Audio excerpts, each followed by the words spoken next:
Assalamualaikum warahmatullahi wabarakatuh. Kami dari kelompok 5 akan mempresentasikan materi pengantar akuntansi mengenai liabilitas lancar.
Tujuan pembelajaran.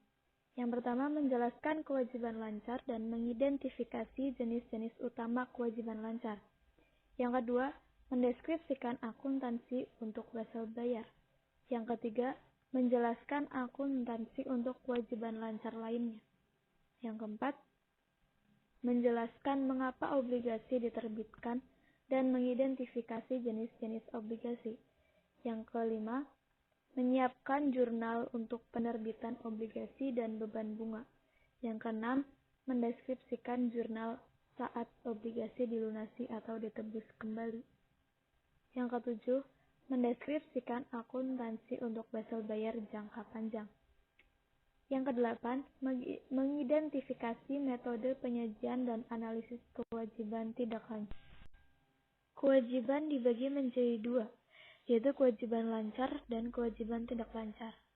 Kewajiban lancar yaitu wesel bayar, hutang pajak penjualan, pendapatan yang masih harus diterima, hutang jangka panjang yang jatuh tempo, penyajian dan analisis laporan.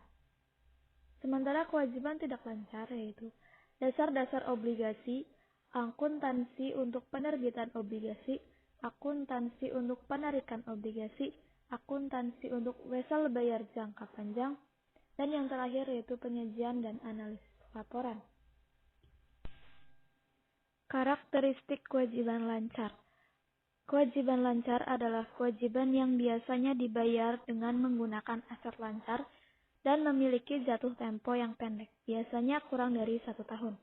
Contoh, utang usaha atau utang dagang, wesel bayar, sewa diterima di muka, utang gaji, bagian dari utang jangka panjang yang jatuh temponya sekarang. Kewajiban lancar adalah kewajiban dengan dua karakteristik berikut. Yang pertama, perusahaan memperkirakan untuk membayar hutang dari aset lancar yang dimiliki atau dari timbulnya kewajiban lancar lain. Yang kedua, perusahaan akan membayar hutang dalam periode 1 tahun atau siklus operasional mana yang lebih lama. Kewajiban lancar meliputi wesel bayar, hutang usaha, pendapatan yang diterima di muka, dan kewajiban akrual lain, seperti hutang pajak, hutang gaji, dan hutang bunga. Wesel bayar. Janji membayar tertulis, mensyaratkan peminjam untuk membayar bunga, diterbitkan dalam berbagai periode.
Contoh soal yang kedua, yaitu pada tanggal 1 Februari 2012, PT Batu Permata meminjam dana sebesar 100 juta rupiah pada Bank DKI untuk wesel 5 bulan 15%. Yang A, jurnal saat jatuh tempo 1 Agustus 2012. Wesel bayar berada di debit yaitu sebesar 100 juta rupiah. Hutang bunga berada di debit yaitu sebesar 5 juta rupiah. Kas berada di kredit yaitu sebesar 105 juta rupiah. Hutang pajak penjualan. Pajak penjualan dinyatakan sebagai persentase yang ditetapkan dari harga jual. Dapat dinyatakan terpisah atau termasuk dalam faktur total. Retailer mengumpulkan pajak dari pelanggan. Retailer menyerahkan pengumpulan kepada pemerintah sebagai pendapatan. Contoh soal yang pertama yaitu pada tanggal 25 Februari 2012, pembacaan Register Kas Indo Grocery menunjukkan penjualan sebesar 8 juta rupiah dan pajak penjualan sebesar 500.000 rupiah. Tarif pajak penjualan yaitu 5%. Ayat jurnalnya adalah kas di debit yaitu sebesar 8.500.000 rupiah. Penjualan berada di kredit yaitu 8 juta rupiah.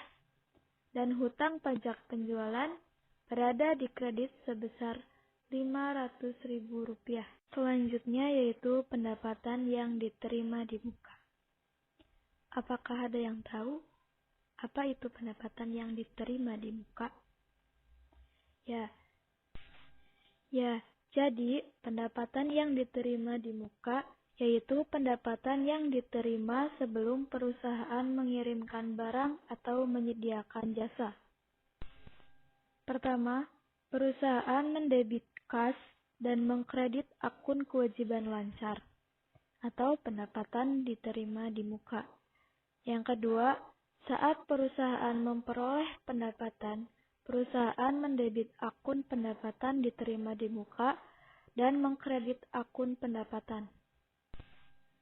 Jenis usaha pendapatan yang diterima di muka adalah yang pertama yaitu penerbangan, kedua penerbitan majalah, ketiga hotel, dan yang keempat perusahaan asuransi.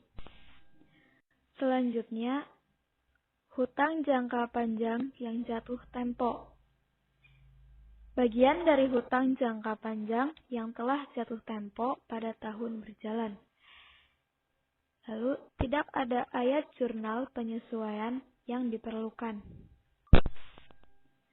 Pendapatan diterima di muka berdasarkan jenis usaha dan nama akun. Nama akun ada dua, yaitu pendapatan diterima di muka dan pendapatan yang diterima. Yang pertama, jenis usaha penerbangan.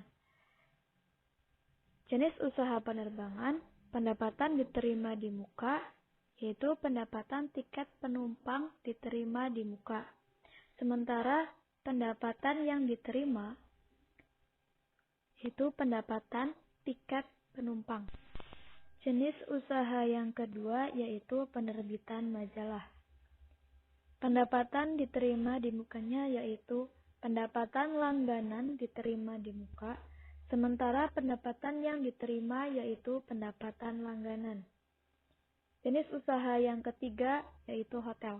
Pendapatan diterima di mukanya yaitu pendapatan sewa diterima di muka.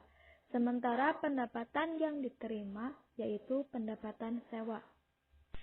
Yang terakhir, jenis usaha perusahaan asuransi. Pendapatan diterima di mukanya yaitu pendapatan premi diterima di muka. Sementara pendapatan yang diterima yaitu pendapatan premi. Selanjutnya, penyajian dan analisis laporan. Likuiditas merujuk pada kemampuan untuk membayar kewajiban yang telah jatuh tempo dan memenuhi kebutuhan kas tak terduga. Ilustrasinya yaitu current assets kurangi current liability sama dengan working capital. Selanjutnya, rasio lancar atau current ratio mengizinkan kita untuk membandingkan likuiditas perusahaan dalam ukuran yang berbeda dan pada satu perusahaan dalam waktu yang berbeda. Ilustrasinya yaitu current assets dibagi current liability sama dengan current ratio. Ya, terima kasih. Sekian dari kelompok kami. Apabila ada kesalahan kata, mohon dimaafkan. Wassalamualaikum warahmatullahi